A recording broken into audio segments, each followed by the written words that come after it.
কৃষ্ণ মহাপ্রসাদ কি যায়। তো আজকে আমরা দর্শন করবো ইসকন সিলেটে আয়োজিত 2000 ভক্তের মহাপ্রসাদ প্রস্তুতি। তো আজকের মেনু হচ্ছে ছোলার ডাল, তারপরে কাশ্মীরি পনির রসা, পুষ্পান্ন এবং বড়া।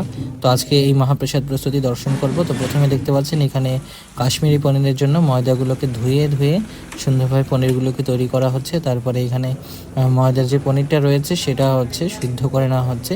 তো সিদ্ধ করে নেওয়ার পরে এই শেপটা এরকম আসে, এটা শক্ত হয়ে যায়। তারপরে এগুলোকে সুন্দরভাবে আলুর সাইজ করে কেটে নেবেন। তো তারপরে এখানে কিছু আদা পেস্ট করে নেওয়া হচ্ছে। তারপরে এখানে বরবটি গাজর ভেজে রাখা হয়েছে।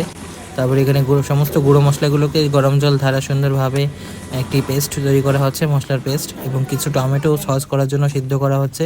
তো মিষ্টি কুমড়োগুলোকে বড়ার সাইজ করে কেটে নেওয়া হচ্ছে। তো আজকে প্রথমে দেখবো হচ্ছে ছোলার ডাল কীভাবে সম্বাস দেওয়া হয়।